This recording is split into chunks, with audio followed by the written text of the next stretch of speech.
माया किसे कहते हैं? जो है नहीं, बोलो जो है नहीं पर दिखाई दे, जो है नहीं, है ही नहीं, जो है नहीं पर दिखती है या दिखता है, वो माया है। बताओ वो क्या चीज है जो है नहीं पर दिखती है? बताओ वो क्या है जो है नहीं? आप बताओ भैया, वो क्या है जो है नहीं पर दिखाई दे? माया तो है, उसे परिभाषित ही तो करना है जगत में। वो क्या है जो है नहीं पर दिखाई दे? सत्य। ऐसे हवा में लाठी मारते रहो, कहीं तो लगेगी। इसलिए ध्यान से कथा सुनिए। अब सुनो, वो क्या है जो है नहीं पर दिखता है? जैसे आप रास्ते में चलते हो, सड़क में गाड़ी से, तो कई बार ऐसा लगता है कि सड़क में आगे पानी भरा है, पर जब आप वहां जाते हैं तो वहां पानी दिखता है, दिख रहा है पर है नहीं। मृग मारीचिका, ये भ्रांति अक्सर वहां होती है जहां रेत ज्यादा है। रेगिस्तान में ऐसा लगता पानी भरा है, सूर्य का प्रकाश जब चमचमाता है ना रेत से टकरा करके, तो ऐसा लगता पानी, जाकर देखो तो वहां पानी है नहीं पर दिखाई पड़े। अच्छा सच बताओ, आपके कितने बेटे हैं? आपके बेटी बेटा, बैठे बैठे बताना हर प्रश्न का उत्तर। 4 बेटा बेटी, 4 बेटी बेटे, बेटे 4 बेटा हैं, आपके ही हैं? हाँ कंफर्म? अब बगल वाले भैया से पूछिए, आपके कितने बच्चे हैं? 2 आपके हैं? यही माया है। अब सुनो ये कैसी माया है, सुनो। हम सारे लोग क्या कहते हैं? मेरे 4 बेटे हैं, मेरे 3 बेटे हैं, मेरे 2 बेटे हैं, मेरा एक, ये मेरा बेटा है। सच बताओ, उस बेटे में आपका क्या है? आंख आपकी है क्या? आपने दी? कान आपने दिए? उस बच्चे में एक भी रोमा, एक भी बाल आपने लगाया हो तो बताइए। आपका है नहीं पर आपका सा लगता है। यही तो माया है। जो आपका है नहीं पर आपने उसे अपना मान लिया, यही तो माया है। यही माया। आपका है नहीं, जो है नहीं पर दिखता है। बेटा आपका है नहीं पर आपका सा, शरीर आपका है नहीं पर आपका सा, ये मेरा हाथ है, तेरा हाथ कब से हो गया भाई साहब? ये मेरी आंख है, तेरी आंख कब से हो गई? मेरी आंख, इसका मतलब ये हुआ मैं अलग हूं और मेरी आंख अलग है। मैं अलग हूं, मेरे से मेरा हाथ अलग है, तब ना बोल रहे मेरा हाथ, मतलब हाथ से मैं अलग हूं कि नहीं? अब मैं कौन हूं और हाथ कौन है ये बताइए। मैं कुछ भी, ये मेरा हाथ थोड़ी है। मैं इस शरीर में, अच्छा इस शरीर में आप कहां हो? आपके शरीर में आप कहां हो? ढूंढो जरा अपने आप को। आप कहां हो? कहां रहते हो? यहां यहां यहां यहां? आत्मा के अंदर आप हो। आत्मा में परमात्मा है, आप कहां हो? आप नहीं हो। तो फिर सारी जिंदगी, अभी तो आपने बोला मेरे 4 बेटे हैं, आपने अभी तो बोला मेरे 4 बेटे हैं, तो आपके 4 बेटे हैं, मतलब आप कहां हो? आत्मा में आप नहीं हो। आत्मा में भगवान ईश्वर अंश जीव अविनाशी, आत्मा ईश्वर का अंश। आप कहां हो इस शरीर में? अपने आप को ढूंढो। हम तो ये पूछ रहे हैं, आप अपना परिचय दीजिए, कहां हो आप?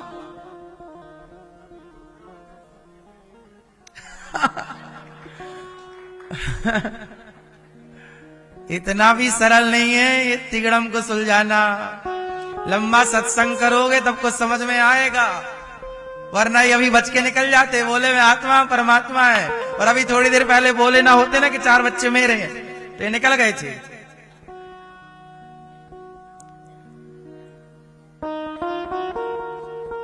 बड़ा कठिन है साहब। सुनो, अब यही सुनाने के लिए हम बैठे हैं। मैं कौन हूं? तो सुनो, बहुत सरल है, समझ लो तो बहुत सरल है। रस्सी में सांप है नहीं, केवल भ्रांति है। कई बार रस्सी में क्या दिख जाता है? अरे सांप सांप सांप, है नहीं। क्या दिखा? है नहीं, दिख रहा। क्यों? क्योंकि अंधेरा था। यदि प्रकाश होता तो क्या रस्सी में सांप की भ्रांति होती? रस्सी में सांप की भ्रांति क्यों हुई? रस्सी में सांप क्यों दिखा? क्योंकि अंधेरा था। यदि प्रकाश होता तो रस्सी में रस्सी दिखती, सांप कभी ना दिखता। जैसे अंधेरे के कारण रस्सी में सांप की भ्रांति होती है, ऐसे अज्ञान के कारण मैं की भ्रांति हो जाती है। मैं हूं ही नहीं, मैं की जगह केवल भ्रांति है। मैं जैसा कुछ भी नहीं है, मैं नहीं हूं, मेरा मुझ में कुछ नहीं। जो कुछ है तेरा, तेरा तुझको अर्पण, क्या लागे मेरा। बस अज्ञान वश हम मान लेते हैं कि मैं हूं। अनिरुद्धाचार्य, ये केवल अज्ञान वश है कि मैं अनिरुद्धाचार्य हूं, वरना मैं शून्य हूं, मेरा कोई अस्तित्व नहीं। अस्तित्व किसका है? रस्सी का अस्तित्व है, पर रस्सी में सांप की भ्रांति है। ऐसे अस्तित्व भगवान का है। उस भगवान के अस्तित्व में अज्ञान के कारण मुझे मेरी भ्रांति हो रही है कि मैं दिख रहा हूं। अनिरुद्धाचार्य है, ये है नहीं। जैसे रस्सी में सांप है नहीं पर भ्रांति है, ऐसे ईश्वर है ये पूरा सिस्टम, और ईश्वर में अनिरुद्धाचार्य की भ्रांति है, गलतफहमी जिसे आप कह सकते हैं। तो मैं और आप कुछ नहीं है। मेरे और आप के रूप में सत्ता किसकी है? ईश्वर की। मेरी अपनी कोई सत्ता नहीं है, आपकी अपनी कोई सत्ता नहीं है। जो बच्चे हैं आपके, वो आपके नहीं हैं, वो ईश्वर की एक व्यवस्था है, और वो संतान ईश्वर की है, और आप अपना मान लेते हैं। यही तो माया है कि मैं भी मेरा नहीं हूं, पर मैं सबको अपना सा मान रहा हूं। यही तो माया है। मुझे मेरा ही पता नहीं है और मैं सबका पता बता रहा हूं। यही तो माया है। ये माया है। बात समझ में आई? माया किसे कहते हैं? ये बॉडी, ये शरीर भी मेरा नहीं, पर मैं सारी जिंदगी अपना मान बैठा हूं। धन दौलत तो बहुत छोटी चीज है साहब। मैं शरीर की बात, ये शरीर भी आपका नहीं है। दौलत की तो छोड़ दो, वो तो कोई लगे नहीं लग रही है बात। बेटा बेटी परिवार, जिसे हम सारी जिंदगी कहते मेरा मेरा, ये मेरा मेरा केवल अज्ञान है, कोरा अज्ञान। बोलो हाँ, यही माया है। और याद रखना, ये माया उसे प्रभावित करती है जो भक्ति नहीं करता। इसलिए आपसे प्रार्थना है कि यदि अज्ञानवश भी आपकी सत्ता है तो उस अज्ञानवश की सत्ता को भगवान से ही जोड़ के रखिए कि मैं नहीं हूं, ये भक्ति भगवान में लगानी है। तो फिर माया आपको प्रभावित नहीं करेगी। यदि आपका कुछ अस्तित्व है भी, अज्ञानवश ही सही मान लेते हैं, तो वो अस्तित्व आपका यदि अज्ञानवश भास भी रहा है तो उसे भक्ति से जोड़ दीजिए। तो भक्ति पे माया का प्रभाव नहीं पड़ता। तो भक्ति, ज्ञान, वैराग्य, ये तीन देखो, भक्ति है पर माया के बारे में नहीं जानते तो फिर उलझ जाना हो सकता है। इसलिए आप भक्ति भी जानो, ज्ञान भी जानो और वैराग्य भी जानो। इसलिए भागवत जब सुनोगे तो सब कुछ जान पाओगे। इसलिए बड़ी श्रद्धा से भागवत सुनो। भागवत सुनो, सब कुछ धारण होगा। नैष्कर्म्यप्यच्युत भाव वर्जितम, न शोभते ज्ञान मलम निरंजनम, कुतः पुनः शश्वत भद्रमीश्वरे न चार्पितं कर्म यदप्यकारणम्।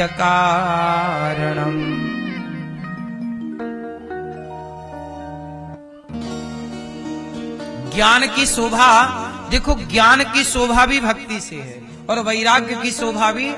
भक्ति के बिना व्यक्ति वैसा है जैसे एक सुंदर स्त्री है, उसकी सुंदर श्रृंगार हो, सब कुछ अच्छा हो, बस उसकी नाक काट दी जाए। तो जैसे बिना नाक की स्त्री शोभा नहीं पाती, ऐसे बिना भक्ति के व्यक्ति की मानो नाक कटी हुई है। नक कटा है वो जो भक्ति नहीं करता। हमारी नाक ही हमारी भक्ति है। भक्ति क्या है? आपकी नाक है। भक्ति है तो मतलब आपकी नाक है, और भक्ति नहीं है आपके जीवन में तो नक कटी है। बोलो हाँ। नकटी, नकटा।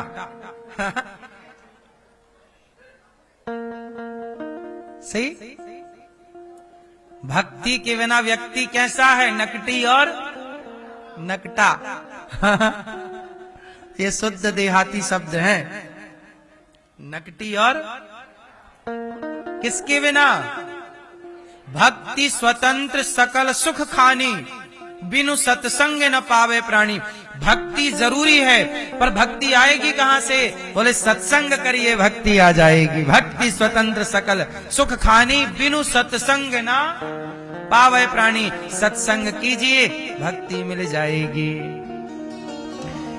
अब देखो ना, दुर्योधन को भक्ति नहीं मिली, दुर्योधन को पैसा मिला। दुर्योधन को क्या नहीं मिला? भक्ति नहीं मिली। इसलिए कहता हूं कि धन ना मिले, पद ना मिले, प्रतिष्ठा ना मिले, भक्ति मिले। क्योंकि सुदामा को भक्ति मिली तो सम्मान भी मिला, पद भी मिला, सब कुछ मिला। और दुर्योधन को धन मिला, भक्ति नहीं मिली तो क्या मिला? रावण को धन मिला, भक्ति नहीं मिली तो क्या मिला? कुछ नहीं मिला।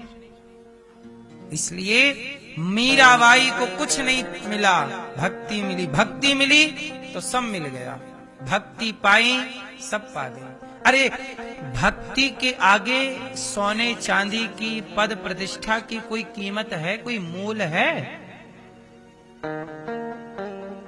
इसलिए मेरी मां, भक्ति जरूर करना चाहिए। व्यक्ति भक्ति के बिना अधूरा है। इसलिए लोग क्या कहते हैं? महाराज जी सब कुछ है पर शांति नहीं है। शांति क्यों नहीं है? शांति इसलिए नहीं है कि आप को जो चाहिए वो अभी मिला नहीं है। एक बात बताएं,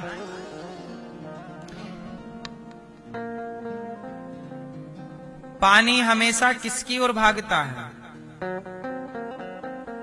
पानी हमेशा किसकी ओर भागता है? समुद्र की ओर। हर नदी किससे मिल रही है? जल हमेशा समुद्र की ओर भागेगा। आपके छत पे बरसेगा पानी, पर वो बह बह के जाएगा नदी में, नदी जाएगी। जाना सबको समुद्र में है। क्यों? सारा पानी समुद्र में क्यों जाता है? सारी नदियां समुद्र में क्यों मिलती हैं? जबकि पानी की जरूरत रेगिस्तान में है। दो चार नदियां रेगिस्तान में मिलने लग जाएं, सारी नदियां समुद्र में ही क्यों मिलती हैं? उत्तर दो मैया, क्यों?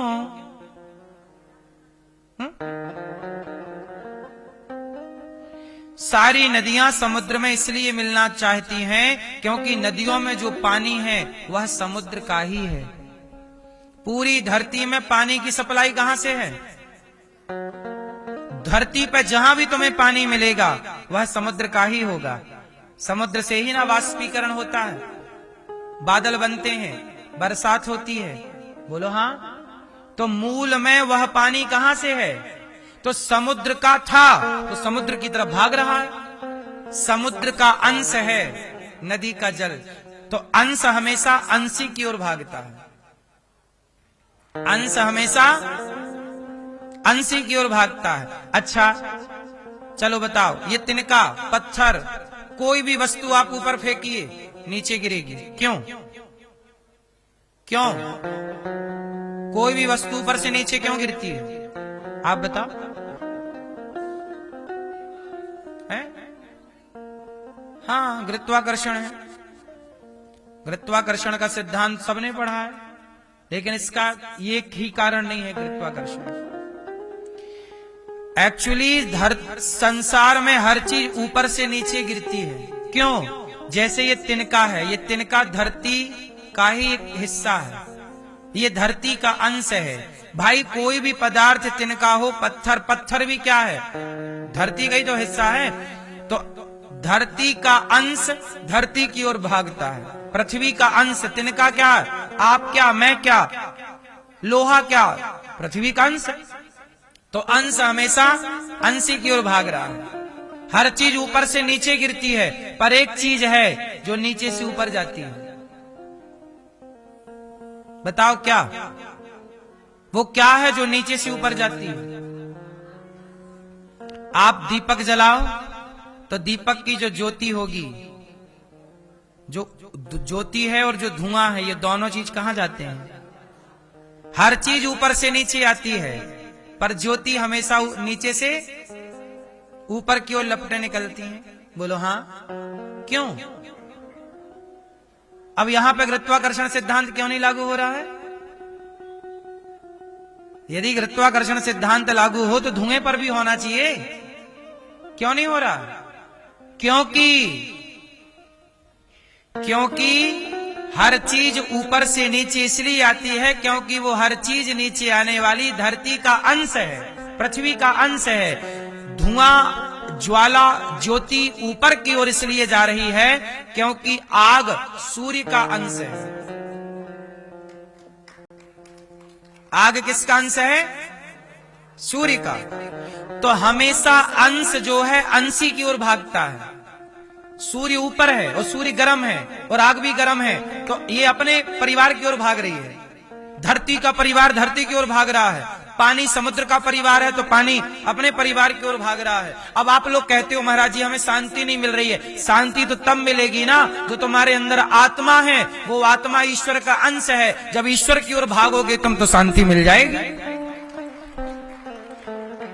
जल की ओर भागता है, पृथ्वी का अंश पृथ्वी की ओर भागता है, अग्नि का अंश अग्नि का गोला, आग, सूर्य आग का गोला है तो आग का गोला इसलिए आग ऊपर की ओर भागती है क्योंकि उसका अंश अंशी ऊपर रहता है।